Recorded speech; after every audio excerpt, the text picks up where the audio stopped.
Праведниот човек и ашкетијата, чита Александар Станојков. Гледајќи еден човек многу кривење по луѓето на земјата, многу му било мака, оти Госпо не трпи и не потепа. Разбрал за некоја ашкетија што бил во некоја постница до некој манастир и отишол тамо да го праша, оти не трпи Госпо. Отишол при постнику, му сторил метанија, му бакнал рака и се здравувал, та му отворил заошто дошол при него и му рекол: знаеш, Оче Свети, што сум се мачил да дојдам до тебе? Знам, чедо мое, ама пак ти прикажи ми, му рекол ашкетијата. Еве, заошто сум дошол, Оче Свети. Оти не крепи сполајму на Бога нам луѓето на толкова лошоти и што правиме. Како нема да не потепа, туку седам и се чудам. Нема во градон нити еден прав човек, нити мирјанин, нити поп, нити владика, нити пак судија. Тешко му и горко му на тој човек што да има за земање од некој човек и да го крена на кадија. Сите пари што има за земање треба да и дај на кадијата за рушвет, да така да ти дај илјам и да го осуди борчлијата.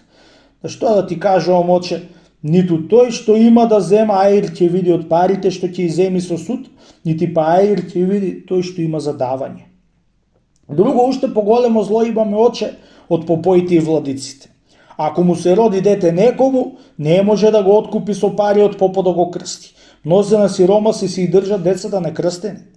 А ако сака некој да се венча, али ако умрел некој, не може со пари да се откупи од попот.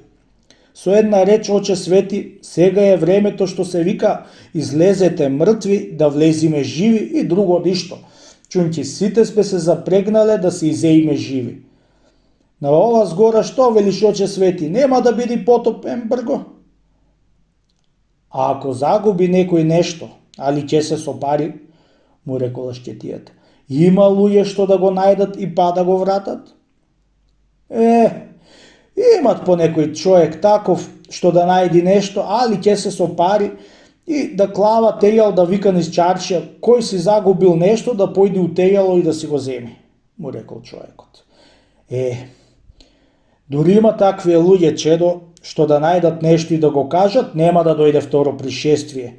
А од која ќе нема ниту еден таков човек, тога и ќе биде второ пришествие, а не потоп као што велиш ти, чедо мое. Туку седам, Оче Свети, и се чудам, како не рани Господа толкова лошоти што имаме. Да му е мило нему, синко, тој е многу милостив и долготрпелив. Тој не рани нас за некои прости душички човеци што не знаат да лажат и друзи лоши работи да прават. А најпоеќе не рани сполајму заради имањето што ни прави измет, како коњо, магарето, воло, биоло и сите друзи животни.